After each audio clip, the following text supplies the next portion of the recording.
আসসালামু আলাইকুম আপু, আপনাদের অনেক কষ্ট হচ্ছে। আমরা আচ্ছা পানি এবং যে সংকটগুলো এখন তৈরি হয়েছে সেটা নিয়ে আমরা কাজ করতেছি। সকাল থেকে আমরা বিশ্ববিদ্যালয় প্রশাসন, ঢাকা সিটি কর্পোরেশন এবং প্রশাসক সবার সাথে কথা বলছি। এখন পর্যন্ত তাদের যে অবস্থা, তারা ঘুমায় আছে, এদেরকে দিয়ে হবে না। সুতরাং আমরা ছাত্র হিসাবে আমাদের জায়গা থেকে সীমিত সামর্থ্য সবটুকু দিয়ে আমরা চেষ্টা করতেছি। এখন আপনারা এখান থেকে যাতায়াত করার জন্য আমরা 4টা ভ্যানের ব্যবস্থা করছি। এখান থেকে আপনারা গেট পর্যন্ত যাইতে পারবেন। এটা ডাকসু থেকে ফ্রি ব্যবস্থা করা হয়েছে, কেউ টাকা পয়সা দিবেন না। এবং ওই গেট থেকে নীলক্ষেত পর্যন্ত আমরা ভ্যানের ব্যবস্থা করতেছি। যাদের ইমার্জেন্সি যাইতে হবে আপনারা যাইতে পারবেন। দ্বিতীয়ত আপনাদের জন্য শুকনো খাবার কিছু আমরা খাবার নিয়ে আসতেছি ইনশাল্লাহ।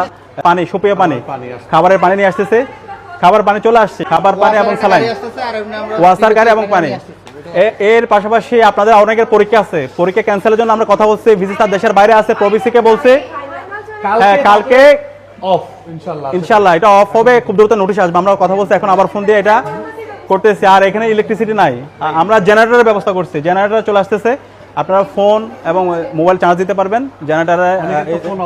অনেকের বাড়িতে যোগাযোগ করতে পারতেছেন না। রাতের খাবার এবং ক্যান্টিনের যে খাবার তো বন্ধ হয়ে গেছে, তো ওটা আমরা রাতে বেশি করে রান্না করবে, খাবার খাইতে পারবেন। ওটা আমরা খাবারের ওটা দেখতেছি, আমরা আগে থেকে এটার পার্মানেন্ট সলিউশনের জন্য আমরা অনেকবার কথা বলছি।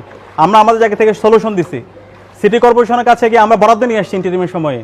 নতুন সরকার আসার পর এটা খুবই অপ্রত্যাশিত, সব প্রজেক্টগুলো তারা বাতিল করে দিছে। তো এটা কি মানে আমাদের কোনো দলের প্রজেক্ট অথবা নাকি কোনো ব্যক্তির প্রজেক্ট? এটা তো শিক্ষার্থীদের প্রজেক্ট। এটা খুবই অপ্রত্যাশিত, এটা আমরা কখনো আশা করি নাই যে এইভাবে বাতিল করে দেওয়া হবে। তো আমরা যে ফান্ড নিয়ে আসতেছি সেটাও তারা করতে দিচ্ছে না, তারা নিজেরাও করতেছে না। এটা খুবই অপ্রত্যাশিত। তো আমরা তারপরও আমরা আমাদের জায়গা থেকে আমরা যতদিন আছি আমরা যৌক্তিকভাবে আমরা বলে যাব হ্যাঁ স্থায়ী সমাধানের জন্য এটার পুরোপুরি একটা ইকোসিস্টেম ডেভেলপ করতে হবে।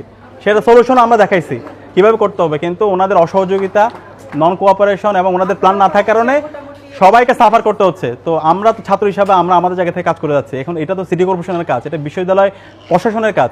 এবং আপনারা জানেন আপনাদের জন্য আমরা 65 লক্ষ টাকা খরচ করে জিমনেশিয়াম করছি। এখন পর্যন্ত সেটা ছাত্রীদের এটা আমরা উদ্বোধন করতে পারি না। বিভিন্ন ধরনের তারা আমাদেরকে আমলাতান্ত্রিক জটিলতা দেখাচ্ছে।